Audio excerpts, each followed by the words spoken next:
Hoje nós teremos um discipulado um pouco diferente, porque nele eu pretendo mostrar na prática como se realiza uma reunião de discipulado do modo mais edificante possível.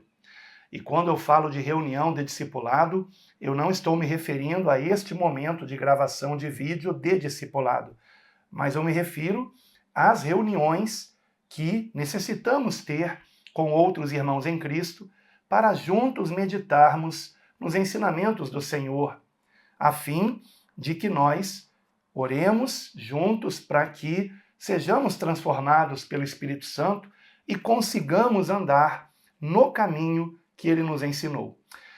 Bem, eu quero antes de tudo aqui perguntar se você, especialmente você que está aí participando do chat na estreia, um grande abraço para todos, se você tem realizado esse tipo de reunião.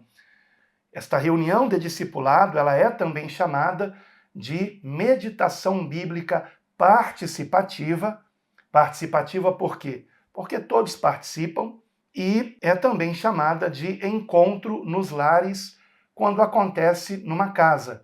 Tá? Então, a reunião acontecendo numa casa, ela pode simplesmente ser chamada de um encontro no lar. Claro, um encontro para a meditação bíblica participativa, que tem por objetivo sermos discípulos de Cristo. Por isso, reunião de discipulado. E eu quero mais uma vez lembrar que uma coisa é ser discípulo de Cristo e outra, ser um estudioso da Bíblia. Uma pessoa pode estudar a Bíblia toda e não se tornar um discípulo de Cristo. Você sabia que existem teólogos que são ateus? É isso mesmo. Existem teólogos que não são ateus, são agnósticos, ou seja, não negam que Deus possa existir, mas, por outro lado, não têm certeza se existe e são teólogos. Há teólogos ateus, há teólogos agnósticos, e inclusive muitas pessoas que entram num seminário, entram com muita fé e quando pegam o diploma ao longo do seminário perderam a fé. Tá? Infelizmente isso acontece, talvez alguns tenham casos aqui para contar. Não estou com isso dizendo que seja errado você fazer um seminário, mas apenas eu quero ilustrar que um seminário, ele não tem como objetivo fazer alguém se tornar um seguidor de Jesus Cristo, um praticante dos ensinamentos de Jesus Cristo. E o discipulado tem por objetivo o foco em Jesus Cristo, em sermos imitadores dele, em andarmos como ele andou. E repito, uma pessoa pode estudar a Bíblia sem ter esse foco, sem ter foco nos ensinamentos de Cristo. Então nós não nos reunimos num discipulado para apenas termos conhecimento bíblico, mas para colocarmos em prática o que estamos aprendendo com o Senhor Jesus. E todos nós precisamos ter reuniões assim. Se você está num local onde apenas a sua família é convertida a Cristo, tenha reuniões em família.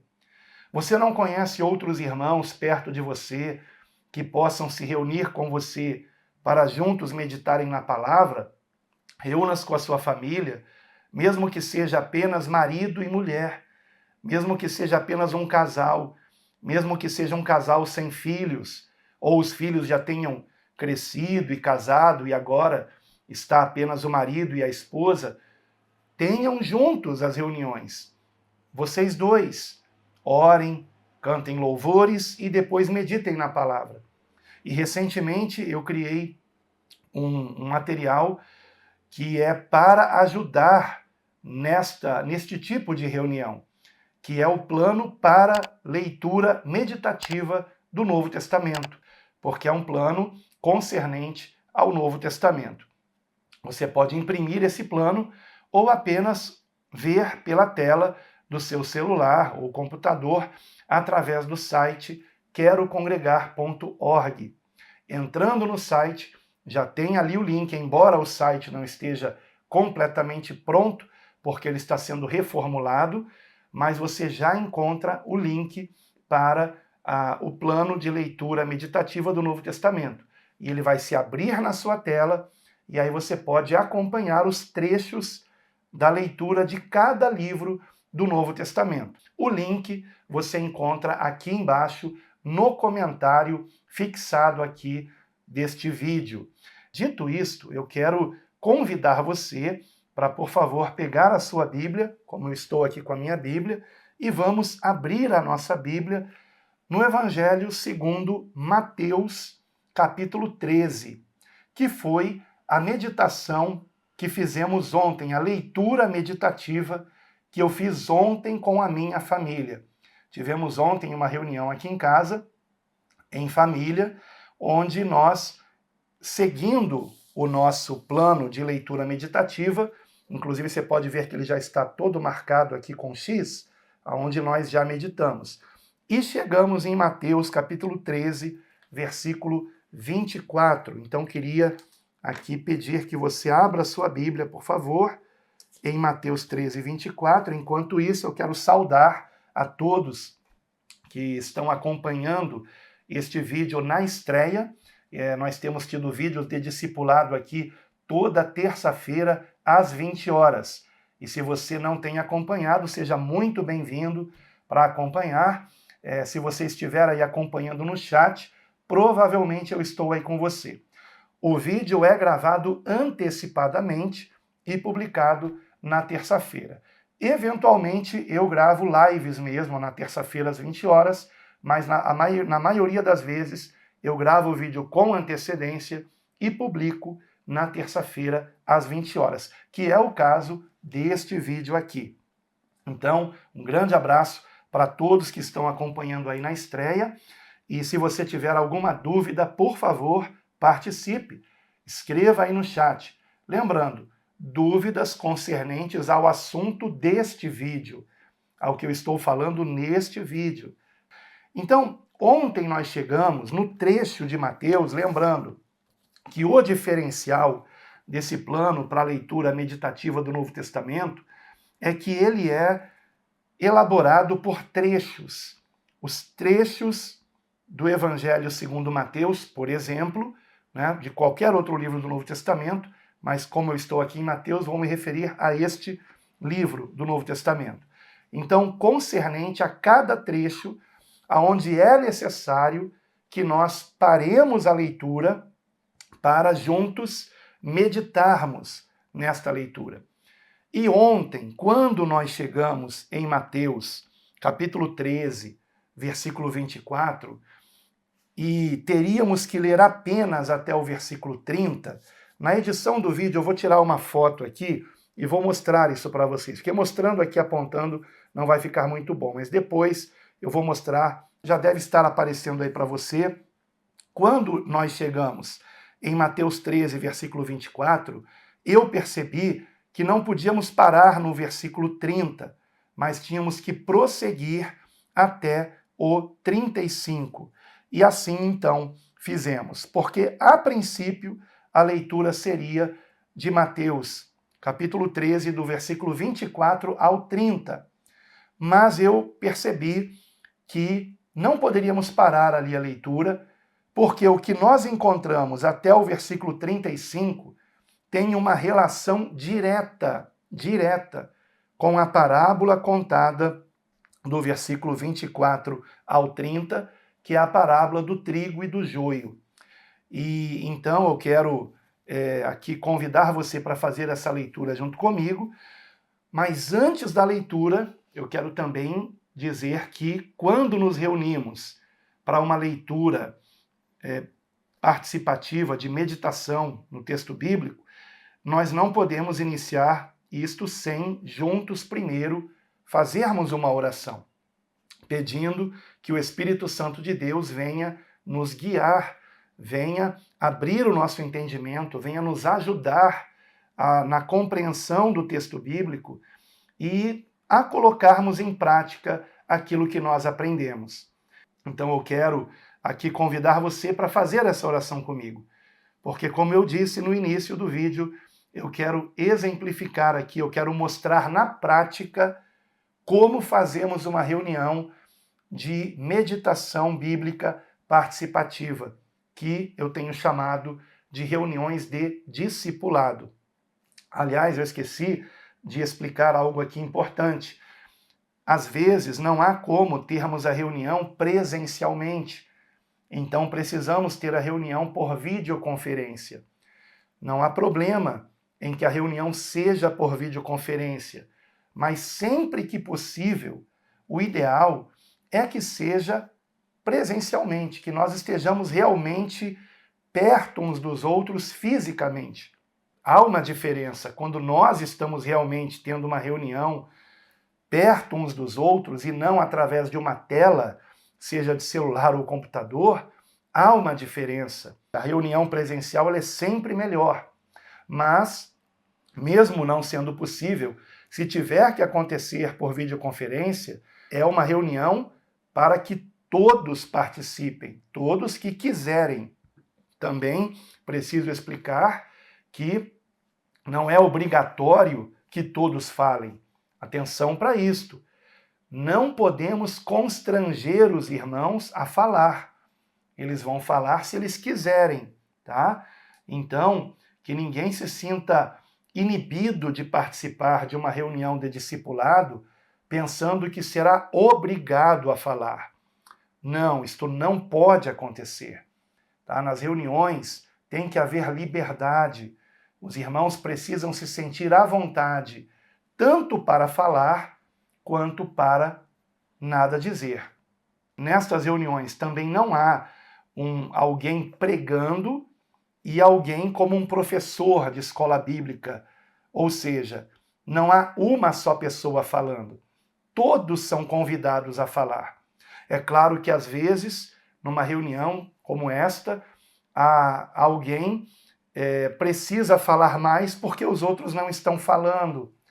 Mas daqui a pouco eu vou dar algumas dicas de como nós motivarmos os irmãos a falarem sem que fiquem envergonhados com isto, tá?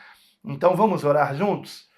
Imagine que nós estejamos numa reunião de leitura meditativa do Novo Testamento, que eu chamo de reunião de discipulado.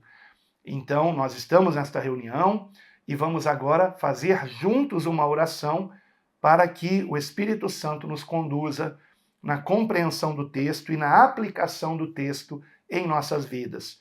Porque de nada adianta nós lermos o que Jesus nos ensinou e não colocarmos em prática. E só com a ajuda do Espírito Santo é que podemos fazê-lo. Então, convido você a orar junto comigo, por favor.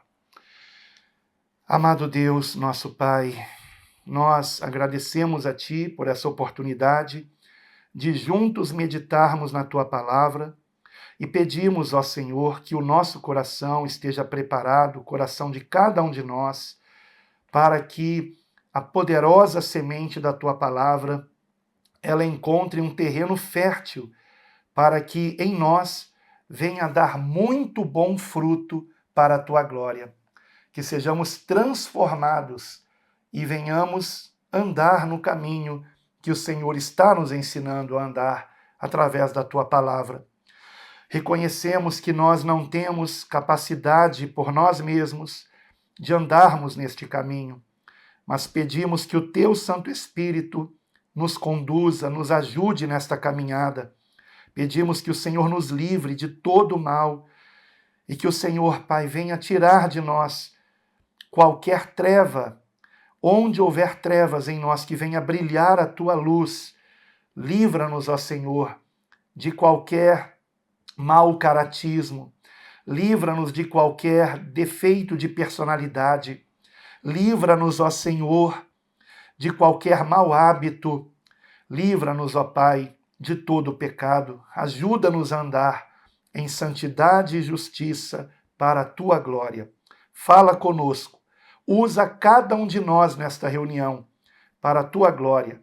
Que nós estejamos compartilhando aquilo que nós entendemos da leitura do texto que o Senhor inspirou a ser escrito para que venha nos instruir no caminho que devemos andar.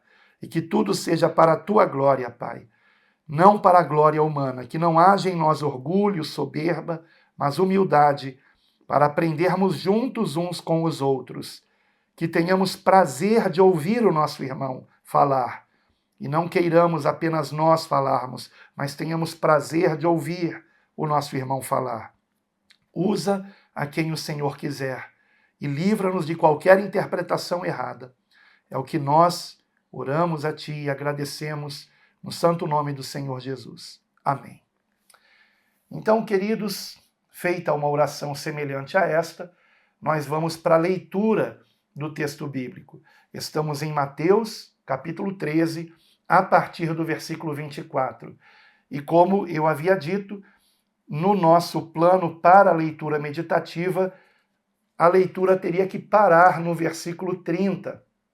Mas eu percebi que tínhamos que continuar. Então, fiz uma alteração aqui e já está o PDF com este concerto realizado. Isto não quer dizer que você que já imprimiu o PDF tenha que imprimir novamente. Você pode simplesmente fazer como eu fiz aqui. Juntar os dois quadradinhos como um só e depois fazer um X sobre eles, tá bom?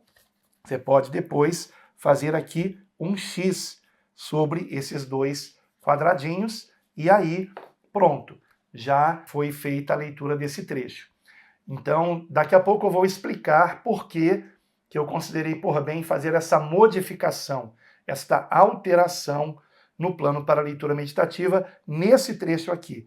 Então vamos para Mateus, capítulo 13, versículo 24 em diante, que diz assim: Propôs-lhe outra parábola, dizendo: O reino dos céus é semelhante ao homem que semeia a boa semente no seu campo, mas, dormindo os homens, veio o seu inimigo e semeou joio no meio do trigo e retirou-se. E quando a erva cresceu e frutificou, apareceu também o joio, e os servos do pai de família, indo ter com ele, disseram-lhe: Senhor, não semeaste tu no teu campo boa semente? Por que tem então joio? E ele lhes disse: Um inimigo é quem fez isso. E os servos lhe disseram: Queres, pois, que vamos arrancá-lo? Ele, porém, lhes disse: Não, para que ao colher o joio, não arranqueis também o trigo com ele. Deixai crescer ambos juntos até a ceifa, e, por ocasião da ceifa, direi aos ceifeiros: Colhei primeiro o joio e atai-o em molhos para o queimar, mas o trigo ajuntai-o no meu celeiro. Outra parábola lhes propôs, dizendo: O reino dos céus é semelhante ao grão de mostarda que o homem, pegando nele, semeou no seu campo, o qual é, realmente, a menor de todas as sementes, mas, crescendo, é a maior das plantas, e faz-se uma árvore, de sorte que vêm as aves do céu e se aninham nos seus ramos. Outra parábola lhes disse: O reino dos céus é semelhante ao fermento que uma mulher toma e introduz em 3 medidas de farinha, até que tudo esteja levedado. Tudo isso disse Jesus por parábolas à multidão, e nada lhes falava sem parábolas, para que se cumprisse o que fora dito pelo profeta, que disse: Abrirei em parábolas a minha boca, publicarei coisas ocultas desde a fundação do mundo. Então, nós paramos a nossa leitura aqui, começamos no versículo 24 e vamos até o 35. Paramos neste trecho aqui, neste trecho. E por que eu prolonguei o trecho? Porque eu percebi que há algo de semelhante nas 3 parábolas que nós lemos. Você consegue perceber qual é a semelhança que há? E cada trecho que é estipulado da leitura do Novo Testamento por este plano para a leitura meditativa, cada trecho, ele precisamente tem o objetivo de nos mostrar algo em comum ao longo de todo o trecho. Então, se nós, por exemplo, estamos fazendo a leitura de um trecho que avança até o capítulo seguinte, não é por acaso isso. É porque há alguma conexão entre o que estava no texto do capítulo anterior com o que está no início do próximo capítulo. Então, ou no início deste capítulo. Então, nós encontramos também aqui algo em comum nessas três parábolas. A parábola do trigo e do joio, a parábola do grão de mostarda e a parábola do fermento nas 3 medidas de farinha. Né? Então, o que há em comum aqui? O que há em comum? Você já percebeu? O que há em comum? Ontem, aqui em casa, né, eu fiz essa pergunta e a minha esposa brincando, tá? Ela falou brincando. Acho que foi ela que falou. Sim, foi. E disse, o reino dos céus é semelhante. Sim, isso há em comum, é verdade. Né? Mas ela falou brincando. Né? E é importante na reunião nós, né, sermos descontraídos também. Nós não sermos sisudos, né? Mas permitirmos também esse tipo de descontração. Tá? É um encontro informal para juntos nós comentarmos o texto bíblico que nós lemos, pedindo, é claro, antes a ajuda do Espírito Santo e permitindo que o Espírito Santo nos conduza. E para se quebrar o gelo, basta que nós estejamos sendo nós mesmos. Basta que nós estejamos permitindo também que momentos de descontração aconteçam, né? Dentro do respeito, claro, de uns para com os outros e também para com Deus, para com a palavra de Deus. Mas então, é claro, nós encontramos aqui no início das 3 parábolas, o reino dos céus é semelhante. E aí nós encontramos isso no versículo 24, no versículo 31 e no versículo 33. E eu já expliquei aqui no discipulado sobre esta expressão reino dos céus, né? E reino é uma palavra mal compreendida, é a tradução de Basileia no grego, que significa reinado, que significa governo. E o governo de Deus em nossas vidas. Nós sermos guiados pelo Espírito Santo. Nós termos nascido do alto ou nascido de novo, como há em algumas traduções de João capítulo 3, mas o mais correto é nascido do alto, nascido de Deus, e então, pelo seu Santo Espírito, sermos guiados. E de modo que o reino de Deus, ele, de um modo individual, local, ele já chegou. Individualmente em cada um de nós que nos convertemos a Cristo, localmente, quando estes irmãos convertidos a Cristo se reúnem, daí a palavra igreja, eclesia ou eclésia, significa assembleia, significa uma comunidade, uma reunião de irmãos. Então, localmente, o reino de Deus, ele se mostra na igreja, nesse ambiente de amor, de alegria, de paz.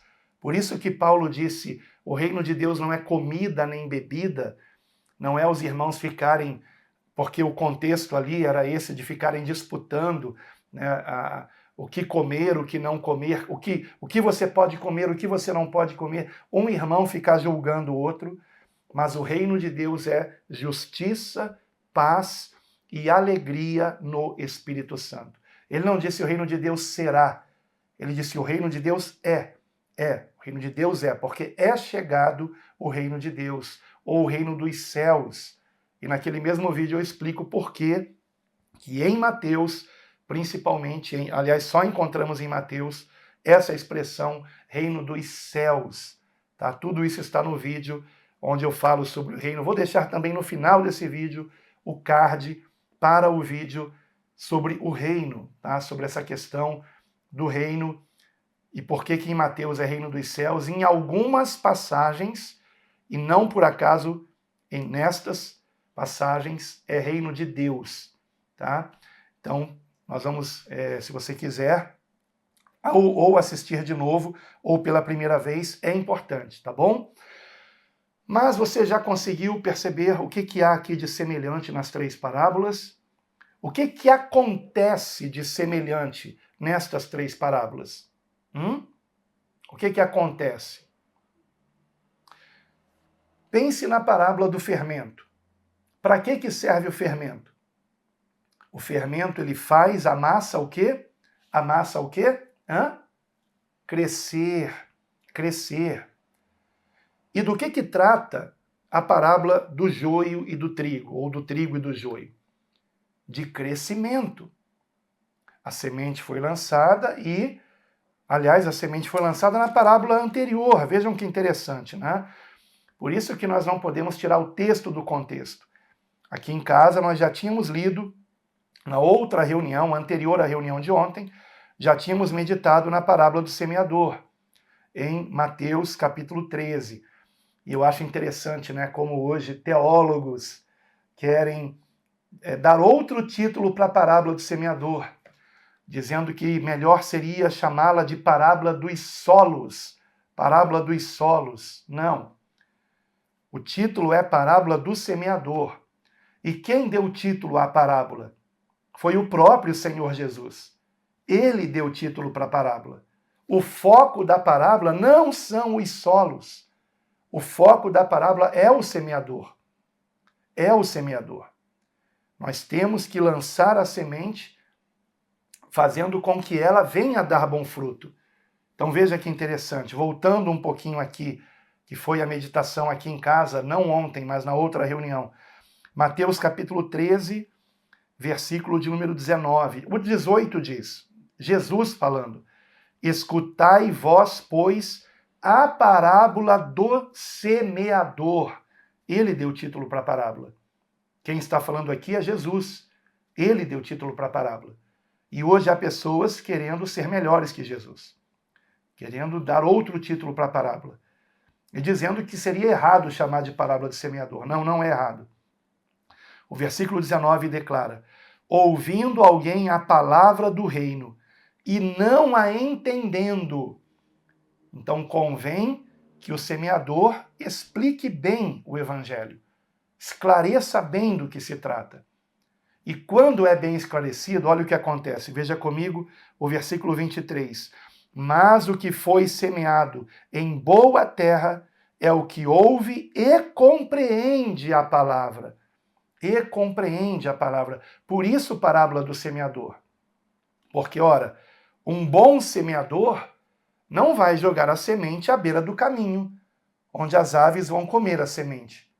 Um bom semeador não vai jogar as sementes em solo rochoso, onde, ainda que a semente venha a brotar, logo secará, porque não vai encontrar raiz, e com o calor do sol, a raiz vai secar.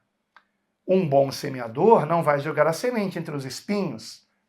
Um bom semeador vai jogar a semente em boa terra. E o que significa lançar a semente em boa terra?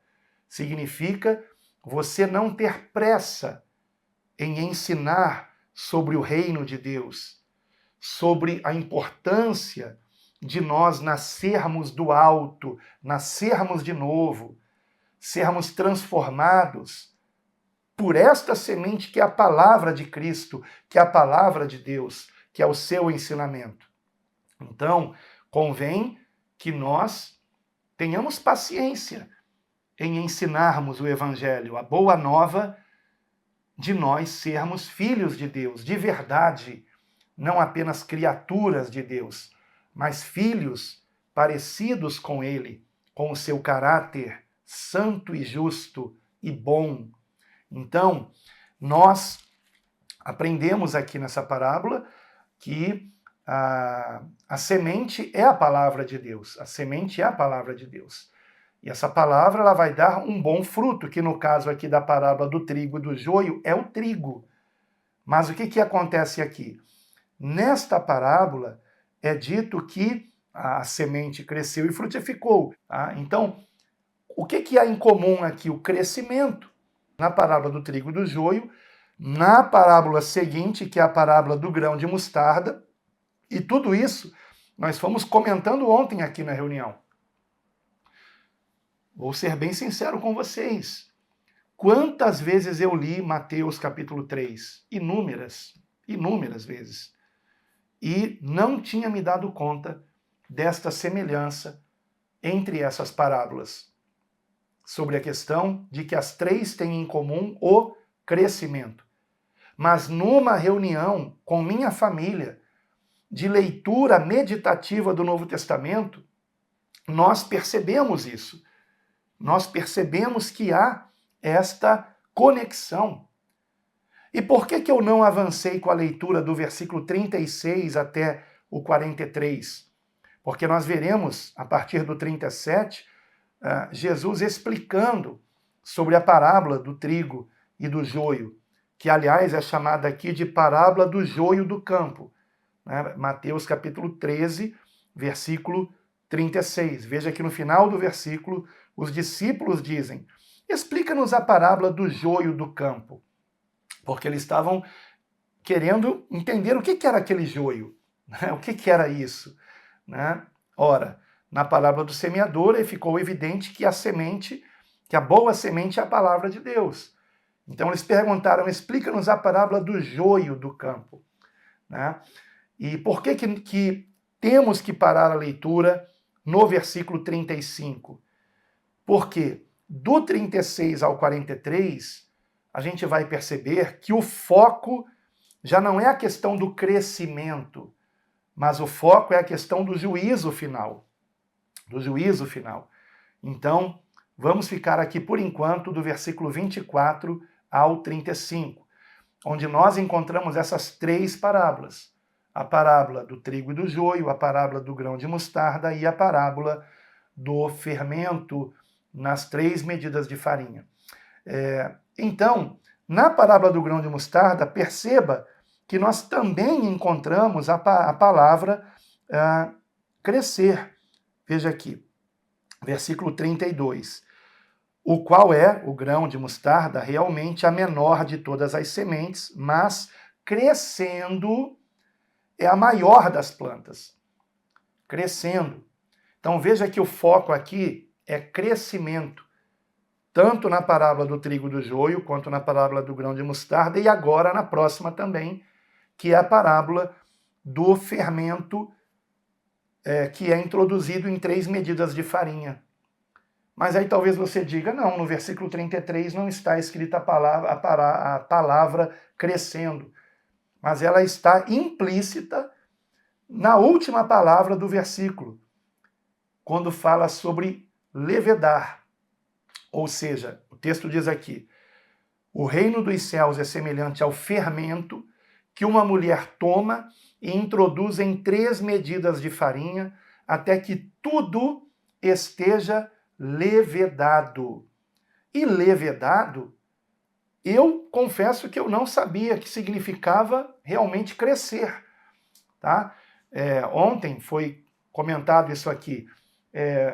O meu filho, Felipe, comentou: não, levedar eu acho que é crescer. E eu disse para ele: eu acho que é misturar apenas, até que tudo esteja misturado. E daí ele pegou o celular e foi pesquisar, colocou ali perguntando, né, num site de busca, o que é levedar. E aí apareceu aqui. Tá aqui, ó, levedar. Estou dando um exemplo aqui. Então, numa reunião, você pode, numa reunião de discipulado, se você tiver dúvida sobre o que significa uma palavra, você pode pegar um dicionário físico, né, livro, mas é claro, dificilmente alguém vai ter um dicionário em mãos numa reunião como essa, a menos que seja na sua própria casa e você tenha um dicionário. Mas você pode também, com mais facilidade, ir para a internet e perguntar o que é levedar, que foi o que eu fiz. Ou melhor, eu não, meu filho Felipe, eu fiz agora no meu celular para mostrar para vocês. Levedar. tornar-se levedo, fazer fermentar ou fermentar a massa, tornar-se volumoso, aumentar. E na pesquisa que ele fez ontem tinha também a palavra crescer. Então foi outra fonte de dicionário que ele pegou. Mas aumentar, crescer também são sinônimos, né? Então, aqui o sentido também é de crescimento. É de que a farinha, depois que foi introduzido o fermento, aquela massa cresceu. Então, até que tudo crescesse, né? É esse o sentido, o crescimento. Então, nós refletimos no seguinte: o que há entre essas parábolas aqui, acerca do crescimento, de um modo diferente? O que o Senhor quer ilustrar na primeira parábola, na segunda e na terceira, a respeito do crescimento? E a conclusão que nós chegamos foi que, na primeira parábola, é dito de um modo global. Por quê? O campo diz respeito a um espaço grande, e nós veremos mais adiante na explicação da parábola que o campo não é a igreja, como alguns pensam. O campo é a igreja, então na igreja tem que ter joio. Não, na igreja não tem que ter joio. Na igreja tem que ter trigo. Tá? O campo é o mundo. O campo é o mundo, não a igreja. Tá? Agora, pode ter joio na igreja? Pode, mas não no sentido de que isso é normal. Não é, não é. Lembre-se de João capítulo 6, onde no versículo 66, é isso mesmo, João 666, João capítulo 6, versículo 66, é dito que muitos abandonaram Jesus porque não suportaram a sua pregação, o que ele havia dito. Então, a palavra peneira, muitos abandonaram, mas Judas ficou lá no meio dos 12, né? Por isso Jesus disse: eu escolhi vocês, mas um de vocês é diabo, um de vocês é caluniador, um de vocês é... Porque a palavra diabo significa isso, um caluniador, uma pessoa que fala mal dos outros por trás, né? É isto. Então, primeiramente nós vemos na parábola do trigo e joio a questão do campo, uma questão abrangente. Depois nós vemos como uma árvore. Qual é o ensinamento aqui? É local. É local, não é mais um campo, mas é um crescimento local. E na última parábola se fala de uma mulher, veja que se trata de uma pessoa, que introduz 3 medidas de farinha, que introduz em 3 medidas de farinha o fermento, até que tudo fique levedado. Então, uma mulher, já se fala de uma só pessoa. Então, o que nós concluímos ontem aqui na nossa meditação participativa é que o Senhor está mostrando um crescimento a nível do reino de Deus, ele ser conhecido em toda a terra. O campo é o mundo, em toda a terra. Então, em toda a terra haverá trigo, mas também haverá joio. É também a nível mais local. Então, por exemplo, numa reunião com os meus irmãos, há crescimento espiritual, que é simbolizado aqui pelas aves se aninharem debaixo desta planta de mostarda, né? Não me lembro agora o nome, repito, né? Uma árvore, não sei se pode se chamar de árvore. Acho que o texto aqui chama, né, de árvore, mas não sei se é correto chamar uma planta de mostarda de árvore. Mas, então, ninhos são feitos ali. Isso diz respeito, isto me mostra uma questão mais familiar, né? Então, em reuniões com os meus irmãos, tem que haver crescimento espiritual. E a própria reunião é bom que cresça em número também. E, finalmente, na parábola do fermento, nós vemos algo mais individual. Individual. Esta palavra entrando em mim, ela tem que gerar crescimento em todas as áreas da minha vida. E aqui ilustrada nas 3 medidas de farinha. Na nossa reunião ontem aqui também, eu mencionei a questão de que essas 3 medidas, alguns interpretam como corpo, alma e espírito. E eu não vou aqui entrar em discussão com aqueles que vão dizer que alma e espírito seria a mesma coisa, que alma seria o espírito no corpo. Tá bom. Então, digamos que numa reunião alguém diga isso. Essas 3 medidas de farinha simbolizam o corpo, a alma e o espírito. E outra pessoa diga, então você é tricotômito, eu sou dicotômito. Né? Como assim? Que palavra é essa? Isso aí são termos teológicos. Tá?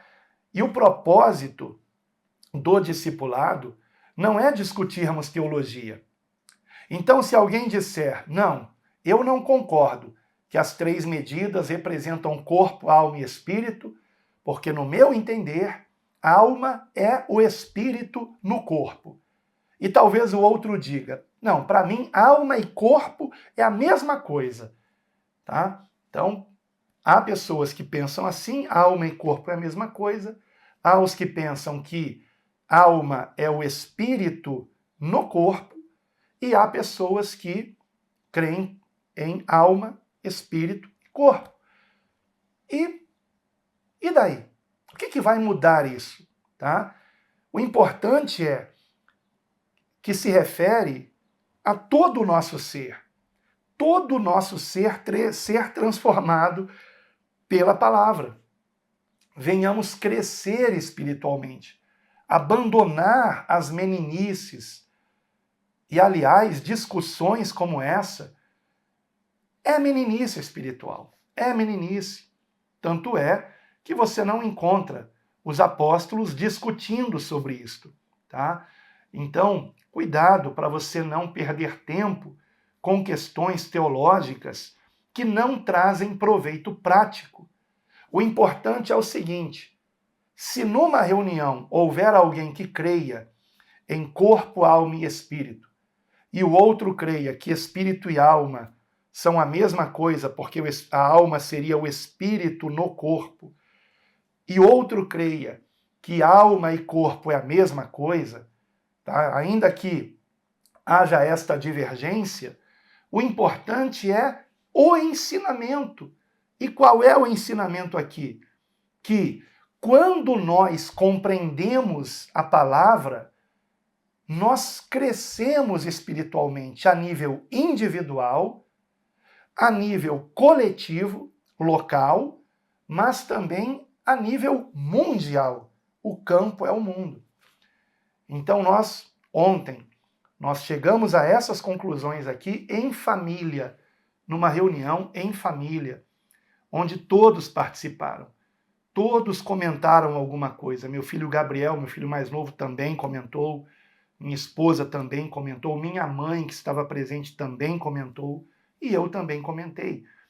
E, feitas essas considerações, depois que nós já não encontramos mais no texto lido algo que nós pudéssemos ontem extrair, pode ser que daqui a algum tempo, quando novamente estivermos meditando em Mateus 13, pode ser que nós venhamos perceber algo mais.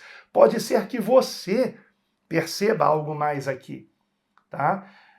Na verdade, nós falamos outras coisas também. Meu filho Gabriel, por exemplo, foi até o Gênesis comentando aqui a parábola do trigo e do joio, né? E nós conversamos um pouco sobre isso também. E aí depois prosseguimos para o próximo trecho, porque ainda tínhamos tempo. Começamos a reunião às 7 horas, 7h10 mais ou menos, atrasamos um pouquinho o início, começamos às 7h10 e concluímos às 8h25. Nós tínhamos já estipulado que não íamos passar de 8h30. E como nós ainda tínhamos tempo, ainda era por volta de 8h05, 8h10, nós avançamos para o próximo trecho, que era a explicação da parábola do joio. Então, nós lemos também do versículo 36 ao 43 e paramos ali e lemos a explicação da parábola do trigo e do joio. E daí, um dos meus filhos comentou, né, sobre alguns usarem essa parábola para dizer que existem duas criações no mundo. Uma criação que é trigo e outra criação que é joio. Só que aí, nós todos nos lembramos da parábola do semeador, que não por acaso é a primeira destas 7 parábolas contadas aqui em Mateus capítulo 13. A primeira é a parábola do semeador, depois a segunda do joio, depois a do grão de mostarda, a quarta e a do fermento, e a quinta parábola vai começar no versículo 44, que é a parábola do tesouro escondido no campo. A sexta é a do comerciante de pérolas, e a sétima é a da rede lançada ao mar. Então, 7 parábolas aqui. E depois, no versículo 51, Jesus perguntará: entendeste todas estas coisas? Né? Então, são 7 parábolas contadas aqui. A primeira, a parábola do semeador, levou uma reunião inteira. Tá? Eu fiquei com a minha família numa reunião inteira meditando nessa parábola. Foi muito importante. Tá? Nós encontramos esse trecho aqui, do versículo 1, primeiramente, do versículo 1 ao 17, e nós lemos esse primeiro trecho. Depois nós lemos a explicação da parábola do 18 até o 23, numa só reunião. E aí, na reunião de ontem, nós lemos do versículo 24 até o 35. Nós íamos parar no 30, porque assim estava estipulado aqui no plano de leitura, ou no plano para a leitura meditativa do Novo Testamento. Mas depois nós percebemos que as outras parábolas falam de crescimento também, então convinha ler as outras parábolas e percebermos qual a conexão entre elas. E aí notamos uma questão de amplitude, né, do mais amplo para o indivíduo. E esse indivíduo representado na parábola do fermento nas 3 medidas de farinha. Tá? Então, entrando em todas as áreas da nossa vida. Porque Cristo, o Senhor, o Espírito Santo de Deus, quando ele entra em nós por meio da nossa conversão a Cristo, de nós recebermos a sua palavra de bom e reto coração, como tem que ser recebida, compreendendo e querendo ser transformado pela palavra de Deus, isto vem impactar todo o nosso ser e todas as áreas da nossa vida. Tá? Então, é muito importante que compreendamos que o Senhor quer nos transformar por completo para a sua glória. É para a glória de Deus, não é para a nossa própria glória. Então, nós encontramos aqui do 37 ao 43, ou melhor, do 36 ao 43, a próxima parábola. E aí nós fizemos a leitura da próxima parábola e um dos meus filhos se lembrou dessa questão, né, e até falou, a questão dos reptilianos, né? E aí eu disse, só que a semente não é uma pessoa, a semente é a palavra de Deus.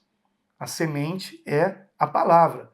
O versículo 37 diz, e ele respondendo disse-lhes, o que semeia a boa semente é o Filho do Homem. E essa boa semente já foi explicado em Mateus 13, versículo 19, que é a palavra de Deus. Tá? O campo é o mundo, e a boa semente são os filhos do reino. Então, a boa semente aqui está dizendo que é os filhos do reino, por quê? Porque quando a palavra entra em nós, nós nos tornamos um com ele, um com o Senhor. Lembra da ilustração da videira verdadeira em João capítulo 15? Nós somos ramos enxertados na videira, e uma vez enxertados, a mesma seiva que passa pelo caule da videira, que é Cristo, passa pelo seu ramo, que somos nós nele, de modo que somos um com Cristo. Nós estamos nele e ele está em nós. O seu Santo Espírito está em nós. E o que isso vai gerar? Bom fruto para a glória de Deus. Então, aí ele explica que o joio são os filhos do maligno. São aqueles que não se converteram a Cristo, chamados também de filhos da ira, na epístola aos Efésios. Deixa-me ver se eu encontro aqui, onde Paulo diz que nós éramos, por natureza, filhos da ira. Encontrei Efésios capítulo 2, versículo 3. Efésios 2, 3. Então, todos aqueles que não se converteram a Cristo são aqueles que ainda são joio, filhos da ira, filhos do maligno, por natureza. Porque a humanidade está contaminada pelo pecado. Mas quando nos convertemos a Cristo, quando a boa semente entra em nós, somos gerados de novo. Somos uma nova geração em Cristo, uma nova criatura em Cristo. E eu ontem me lembrei de uma passagem na primeira epístola de Pedro, capítulo 1, versículo 23. Se você puder, veja comigo. Primeira epístola de Pedro, capítulo 1, versículo 23, que diz assim: sendo de novo gerados, não de semente corruptível, mas da incorruptível, pela palavra de Deus. Então a palavra de Deus entra em nós e nos torna uma nova criação em Cristo Jesus. Eu sei que é o que você costuma ouvir, nova criatura, mas a tradução mais correta é nova criação. Há uma nova criação sendo feita por Deus através da transformação que a palavra de Deus opera em nós por meio do Espírito Santo. Então, numa reunião bíblica para leitura meditativa do Novo Testamento, numa reunião deste tipo, que eu chamo de reunião de discipulado, nós ouvimos uns aos outros, e é muito interessante porque os comentários, né, são edificantes. Irmãos percebem coisas que eu não percebi, que eu não havia percebido. Então, uma coisa interessante que o meu filho Gabriel falou foi que na parábola do fermento, né, ele percebeu que a farinha é um pó e que nós, seres humanos, viemos também do pó da terra, né, fisicamente falando. Então, ele considerou isto, né, e que assim como o fermento foi colocado na farinha, o pó, né, o ser humano só foi alma vivente quando houve o sopro do Espírito no homem. Então, que esse fermento aqui, embora a gente saiba que em algumas ocasiões o fermento é visto como algo negativo, aqui nesta parábola é como algo positivo. Né? Então, da mesma forma, a palavra, ela entrando em nós pelo poder do Espírito Santo, ela nos transforma. Há uma nova criação. Então foi muito interessante também o comentário do meu filho Gabriel, falando que a farinha lembrou ele a questão do pó da terra. Então foi assim muito edificante a nossa reunião de ontem. Todas elas têm sido muito edificantes. E eu espero que isto motive você a fazer a leitura dos trechos do plano para leitura meditativa do Novo Testamento com outros irmãos. Seja esta leitura feita presencialmente, o que é o ideal, ou por videoconferência. Mas que você esteja tendo esse tipo de reunião. E o ideal é seguir o plano para a leitura meditativa. Houve essa alteração, eu tive que fazê-la, por bem eu tive que fazê-la. E pode ser que ao longo da leitura meditativa aqui, eu ainda perceba outras alterações que precisem ser feitas. Mas toda vez que eu fizer, eu vou comunicar a vocês, e antes de comunicar, eu já terei alterado no site e alterado o link do PDF. Mas você não tem que jogar fora a impressão anterior, como eu também não vou jogar fora esta daqui, tá? Você pode continuar usando e apenas fazer ali um quadradinho como eu mostrei aqui, né, mostrando a junção de dois trechos num só trecho, quando isto for necessário se fazer, tá bom? Espero que tenha sido edificante para você, e eu disse que eu ia dar algumas dicas de como motivar as pessoas a falarem. Bem, uma vez feito a leitura do texto, e a leitura é bom que não seja obrigado todo mundo ler, né? Existem reuniões onde cada um lê um versículo ou 2 versículos. Porém, há pessoas que têm dificuldade com a leitura e ficam constrangidas com isso. Então, embora seja bom também, né, os irmãos fazerem isso, tem o lado perigoso. E se houver alguém ali na reunião que tenha dificuldade com a leitura?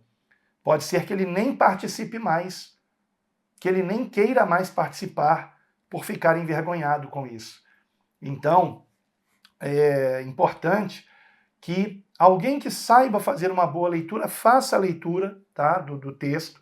Se houver versões diferentes da Bíblia, né, traduções diferentes, nova versão transformadora, nova Almeida atualizada, nova versão internacional, e outro com Almeida Corrigida Fiel, com Almeida Revista Corrigida, é até bom que tenham traduções diferentes, tá? É até bom para título de comparação. Título de comparação. Mas aqui eu indico, vocês sabem, é a Almeida Corrigida Fiel.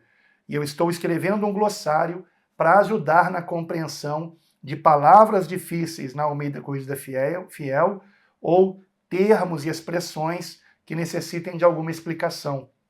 E eu estou trabalhando nisto. E você encontra também o glossário no site querocongregar.org.